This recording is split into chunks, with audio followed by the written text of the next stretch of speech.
Olá, vamos falar de investimentos, então vamos trazer para vocês mais uma empresa para que possamos conhecer um pouquinho da sua história, da sua trajetória e principalmente saber sobre a sua situação econômica e financeira. E vamos trazer mais uma empresa do agro, estamos falando aqui da Boa Safra Sementes S.A. E a Boa Safra já passou aqui pelo canal, já foi retratada, estamos atualizando as informações da empresa até atendendo a solicitação aqui dos nossos inscritos. E quem sugeriu a Boa Safra foi o Gustavo Adolfo Lopes. Ô Gustavo, que bom ter você conosco. Muito obrigado pela sua participação, muito obrigado pela sugestão. E também quem sugeriu a Boa Safra Soja 3, né, foi o Matheus. Sabe de onde que é o Matheus? Simão Dias, em Sergipe. Um grande abraço para todo mundo aí de Sergipe, todo mundo aí do Nordeste que sempre está acompanhando também o canal Silas Negro. Foi o meu carinho enorme a todos vocês e muito obrigado pela participação, muito obrigado pelo incentivo de sempre. E caso queiram participar aqui do canal, é fácil, basta entrar aqui, ó, canal Silas Negro, manda a sua sugestão, aproveita, faça inscrição, dá um like, venha junto conosco construir e repartir conhecimentos.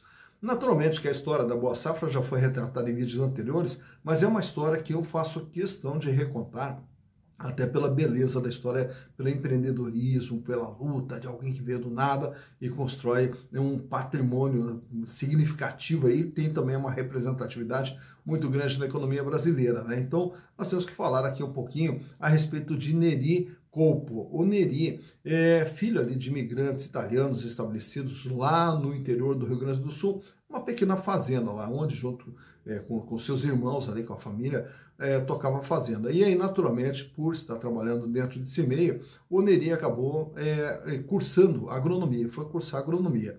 E aí, ao cursar agronomia, daí uma da noite lá, recebeu um jornal, lá pegou um jornal e viu lá uma matéria, Brasília, terra de oportunidades, e aquilo acabou ficando na cabeça do Neri, né? Brasília, terra de oportunidades e tal. Mas daí, na sequência, com o falecimento do seu pai, ele volta lá para a fazenda ajudar seus irmãos, mas daí ele resolve vender a parte dele na fazenda e tentar a vida sozinho, empreender sozinho e aí realizar o seu sonho de ir para Brasília, ver a terra de oportunidades, né?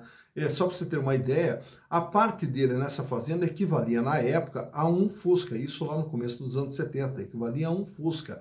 Então com esse recurso é que ele foi para Brasília. Chegando em Brasília, aí ele foi trabalhar como uma espécie de vendedor de fertilizantes, de adubos, enfim, produtos voltados para o agro, para uma grande empresa. E aí, naturalmente, visitando clientes, visitando fazendas, e aí em Goiás, ele acabou se encantando com uma cidade chamada Formosa, né?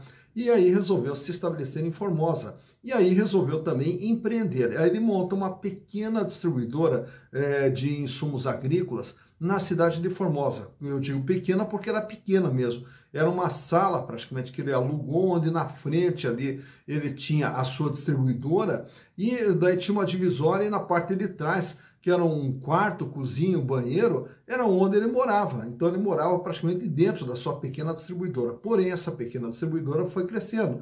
E aí foi contratando mais um, mais dois, mais três vendedores e foi crescendo.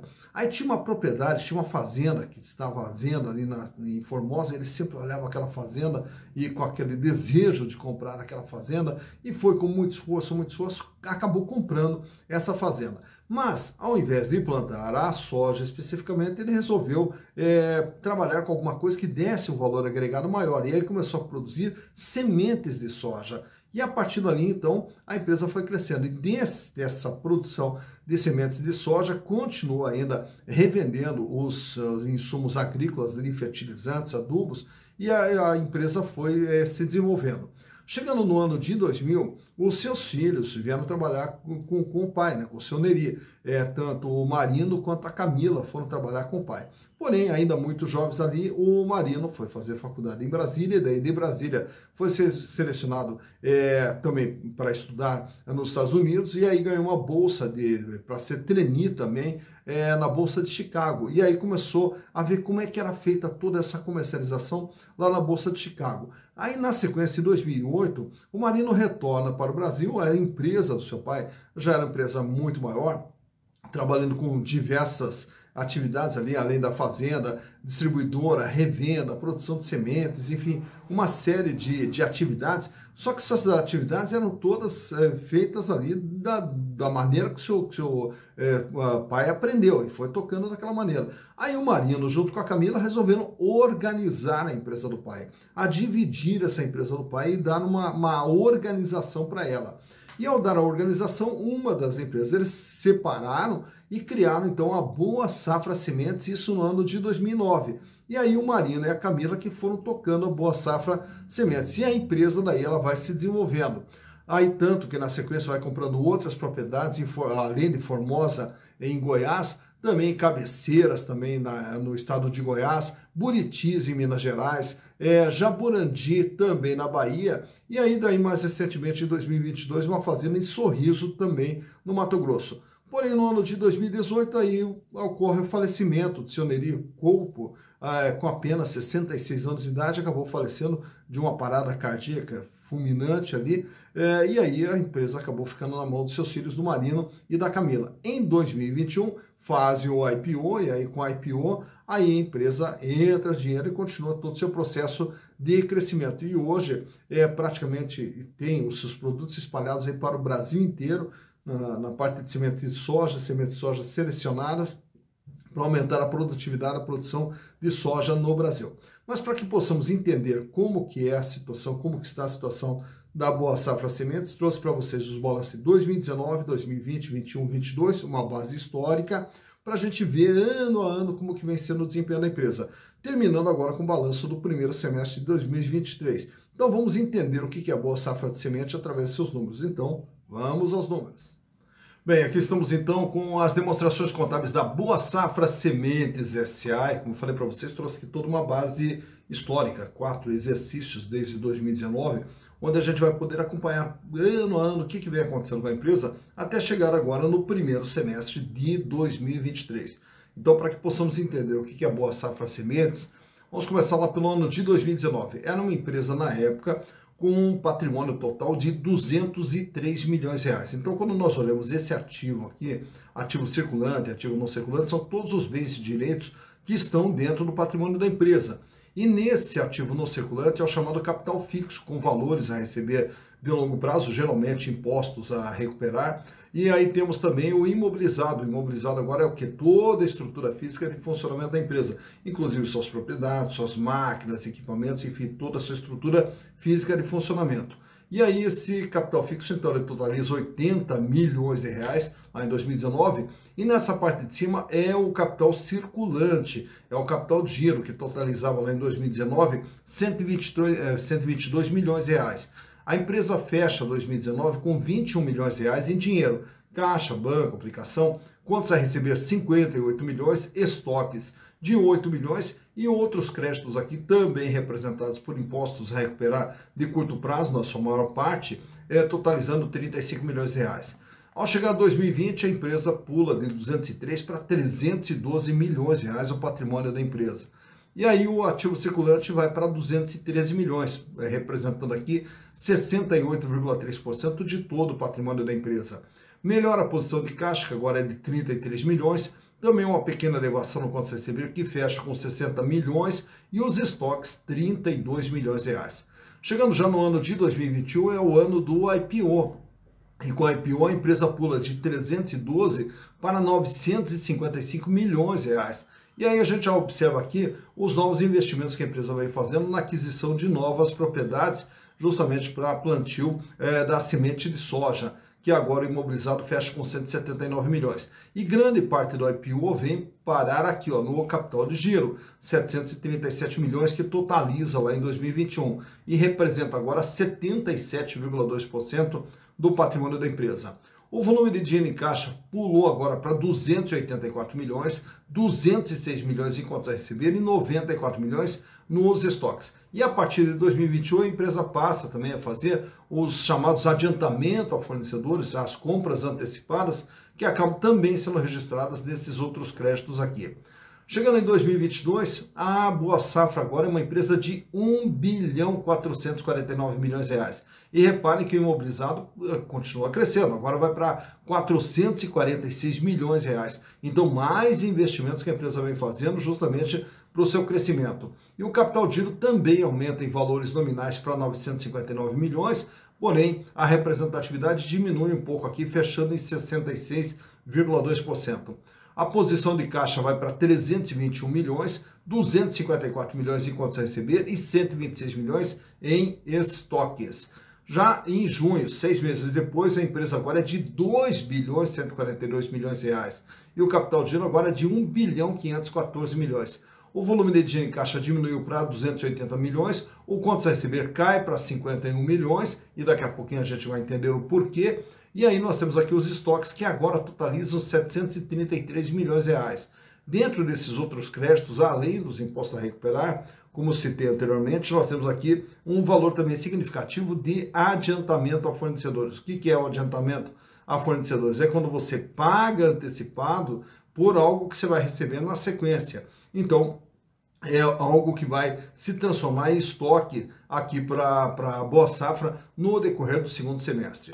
Bom, então percebemos que a Boa Safra vem numa crescente, 203, 312, 955, 1 bilhão e 400, 2 bilhões e 100. Tá, naturalmente que uma grande parte disso aqui se deve ao IPO, mas todo esse crescimento aqui, ele demanda recursos. E da onde que vem esses recursos? Então nós olhamos aqui no passivo. O passivo ele é constituído por dívidas de curto prazo, que a gente separa aqui como fornecedores, dívidas com banco no curto prazo, e o que não for fornecedor e banco está classificado aqui como outras obrigações. Salários a pagar, encargos a pagar, impostos a pagar, enfim, todas as demais contas a pagar, que não sejam para banco nem para fornecedor. E no passivo circulante nós temos aqui 60 milhões de reais, que são financiamentos de longo prazo, totalizando uma dívida de 162 milhões lá em 2019. E essa dívida lá naquele ano representava praticamente 80% de tudo que a empresa possuía. Já no ano de 2020, o endividamento ele sobe aqui para 203 milhões de reais em valores nominais, porém o peso da dívida passou a ser menor, 65,2%. Já no ano do IPO, o que nós temos aqui? Um aumento do patrimônio líquido, que agora vai para 652 milhões de reais. E a dívida pula para 302 milhões, porém, agora com o aumento do tamanho da empresa, a dívida corresponde a apenas 31,6% de tudo que a empresa possuía. Já no ano de 2022, o endividamento vai para 492 milhões, com 34%. Então, essa busca aqui de financiamentos, principalmente aqui no longo prazo, impulsiona também esse crescimento, além do IPO naturalmente. E aí, além dos lucros gerados pela empresa. Já no ano de 2023, agora em junho, aí nós temos um endividamento total de 1 bilhão e 97 milhões de reais, 51,2%. Então a empresa, olhando aqui empréstimos e financiamentos no curto prazo, a empresa busca empréstimos e financiamentos de curto prazo e mais também os recursos, lucros acumulados de exercícios anteriores para impulsionar esse crescimento. E a dívida então fecha agora em 51,2%. De tudo que a empresa tem, 51,2% é endividamento. Bom, e esse crescimento todo naturalmente é para gerar resultados. E os resultados eles são observados aqui, ó, na DRE, demonstração de resultados do exercício. Começando lá pelo ano de 2019, a empresa faturou naquele ano 404 milhões de reais. Em 2020, o faturamento subiu para 588 milhões de reais. Já em 2021, o faturamento passa de 1 bilhão, vai para 1 bilhão e 44. Em 2022, o faturamento vai para 1 bilhão 771 milhões de reais. E agora, trazendo apenas 6 meses aqui para vocês, nós temos de janeiro a junho 250 milhões de reais. E naturalmente que você vai estranhar, né? Um faturamento anual de 1 bilhão e 700 e em 6 meses ela faturando apenas 250 milhões de reais. Mas o que nós temos que observar que a empresa ela tem uma certa sazonalidade. Tanto é que se nós compararmos aqui com o exercício anterior, até trouxe aqui para vocês do lado aqui, como que ela fechou a sua posição lá em junho de 2022. Lá em junho de 2022, entre janeiro e junho de 2022, ela faturou 199 milhões. e chega no final do ano com 1 bilhão e 700. Então vejam que depois de junho, a partir de julho, é que aí vem o peso do faturamento real, é quando o faturamento da empresa deslancha. Então, se em 6 meses lá de 2022 ela faturou 199 milhões, e no restante do ano, ela atinge um faturamento de 1 bilhão 770, esse ano ela vem com 250 milhões de reais, né? Então, em se mantendo essa proporção aqui, o faturamento é para passar de 2 milhões de reais em 2022. Então, se ao olharmos apenas esses 6 meses, vai nos dar uma impressão de queda significativa de faturamento, mas é que é decorrente da sazonalidade. Bom, mas mais importante até do que esse faturamento é essa linha de baixo. Lá em 2019, o lucro líquido foi de 26 milhões, em 2020, 70 milhões, em 2021, 127 milhões, em 2022, 175 milhões. E agora, em 6 meses, acumula 14 milhões. Também a mesma questão da sazonalidade que eu falei há pouco para vocês. Olhando o que aconteceu no ano de 2022, nos 6 primeiros meses do ano, a empresa fechou com um pequeno prejuízo de 802 mil reais aqui, né? E aí, no decorrer do ano, no decorrer do segundo semestre, aí ela recupera esse valor e vai para um lucro de 175 milhões. Portanto, se no ano passado também, no primeiro semestre, fecha com 802 e termina o ano com 175 milhões de lucro, também é previsto aqui um lucro bem acima de 200 milhões de reais para 2023, mostrando então que a empresa ela vem numa crescente em termos de tamanho, uma crescente em termos de faturamento e numa crescente também em termos de resultados. Mas o que eu quero trazer para vocês aqui é esse quadro aqui mostrando a situação financeira da empresa.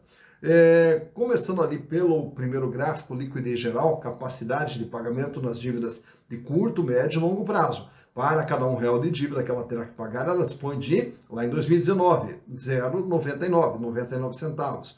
Esse índice sobe para 1,20 em 2020, para 2,57 em 2021, 2,03 em 2022 e fecha junho com 1,42. Isso quer dizer o quê? Para cada R$1 de dívida que ela terá que pagar no curto, médio e longo prazo, ela dispõe de R$1,42. Paga e sobra, tranquila a situação financeira da empresa. E quando olhamos apenas o curto prazo, na liquidez corrente, no gráfico ao lado, nós vamos ver ali que o índice ainda é melhor. Ele sai com 1,20, vai para 1,47, vai para 3,19, vai para 3,28 e agora recua para 1,69. Para cada R$1 de dívida que vence no dia a dia, ela dispõe de R$1,69. Paga, sobra tranquilo, apesar de estar com uma folga financeira menor do que ela tinha em dezembro, mas ainda tem uma situação financeira extremamente confortável. E ao olharmos o endividamento nesse outro quadro, vamos observar ali o tamanho e o comportamento da dívida da Boa Safra, que sai com 79,8%, praticamente 80%, lá em 2019, recua para 65,2%, com a IPO cai para 31,6%, e depois daí em 2022 sobe para praticamente 34%, e esse ano até junho fecha com 51% de endividamento. Isso quer dizer o quê? De tudo que a empresa tem, ela deve 51%. Já nesse outro quadro aqui, nós temos alguns indicadores relacionados às ações. Alguns indicadores relacionados à rentabilidade. A rentabilidade medida ali pela margem líquida. O que é a margem líquida? É quanto que ela ganha líquido e limpo de tudo aquilo que ela vende. Então, tirando o custo, tirando despesa operacional, tirando o resultado financeiro, ela gerou ali um ganho de 6,59% no ano de 2019. Já no ano de 2020, 11,9%, em 2021, 12,2%, 2022, 9,9%, e esse ano vem trabalhando com uma margem de 5,70%. Já a rentabilidade do ativo, o gráfico do meio ali, ele reflete o quanto que a empresa ganha em relação ao que foi investido. E esse ganho foi de 13,1% lá em 2019, sobe para 22,4%, cai para 13,4%, e agora em 2022 fecha com 12,1%. De todo o investimento feito, a empresa gerou um ganho de 12,1% no ano de 2022. Já na rentabilidade do PL, que é o terceiro gráfico ali, mede o que ela ganha em relação ao capital posto pelos sócios, pelos acionistas.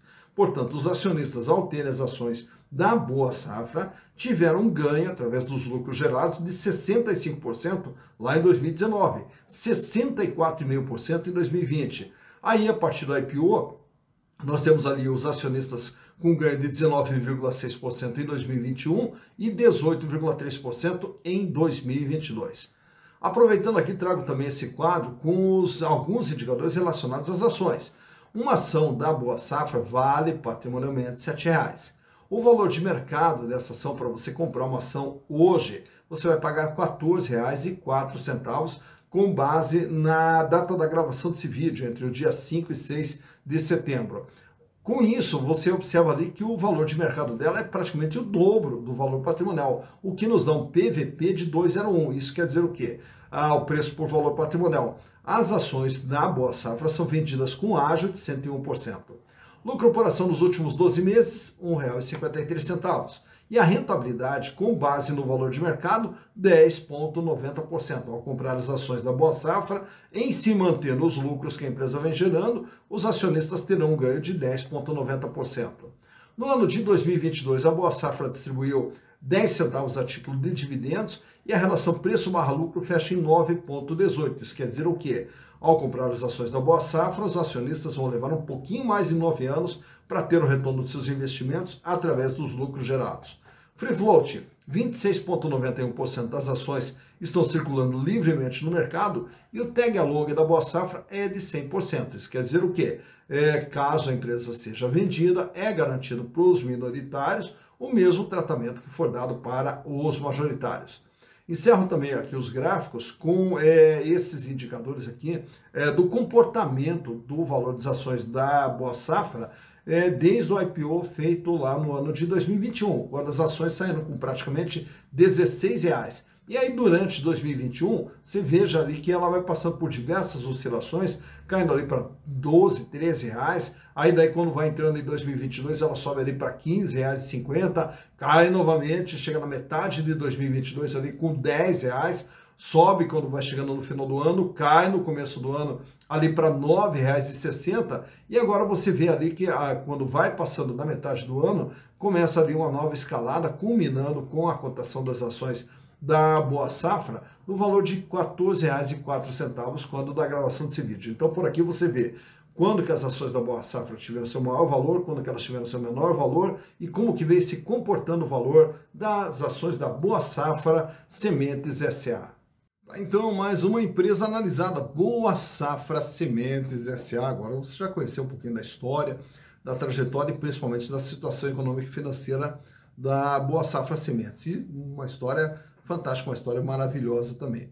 E através dos números, naturalmente, que a gente vai definir se vale a pena, se não vale a pena comprar as ações de uma empresa, até porque uma das questões que sempre me solicito aqui, e aí como é que faz para escolher uma empresa? Bom, para escolher, o caminho é basicamente esse, você vai escolher uma empresa que seja lucrativa, primeiro passo. Por quê? Quando você faz investimento para ter retorno, e o retorno só tem quando a empresa é lucrativa. Segundo passo é verificar se essa empresa apresenta riscos ou não. O que é o risco? O risco é a empresa ficar sem dinheiro e quebrar. Então a gente acompanha a situação financeira. Outro risco, endividamento. Endividamento muito alto sufoca e mata uma empresa. E você perde seu investimento. Então a gente analisa também toda a parte de investimento. E por fim, daí, através dos indicadores, a gente vai conseguir acompanhar como que vem sendo o desempenho da empresa. E se a empresa é boa, a gente coloca no radar para esperar a oportunidade de comprar. E aí nós vamos verificar os indicadores, né, para verificar quando que essa empresa está barata, quando que ela está cara, através dos demais indicadores fundamentalistas. Mas caso você queira aprender tudo isso, é muito fácil, muito simples. No dia 29 de setembro, estaremos realizando o nosso curso de análise de balanço para investimentos online, presencial, aqui, ó, ao vivo, né, eu e vocês por 3 horinhas, das 19 até as 22 horas. Onde a gente vai passar para vocês todo esse roteiro, como que nós fazemos para interpretar a situação de uma empresa e você vai poder aprender a fazer também todo esse processo. E para se inscrever é fácil, ó. Tem aqui meu WhatsApp, me manda a mensagem que eu já lhe encaminho a ficha de inscrição e já reservo uma vaga para você, já que as vagas são limitadas. E o custo apenas R$ 40, apenas R$ 40 para 3 horas de cursos, onde estaremos juntos aqui, frente a frente, falando de análise de balanço. E será um prazer também eu poder conhecê-los pessoalmente, porém, à distância. Então, espero vocês no dia 29 de setembro. Dito isso, bons investimentos para vocês.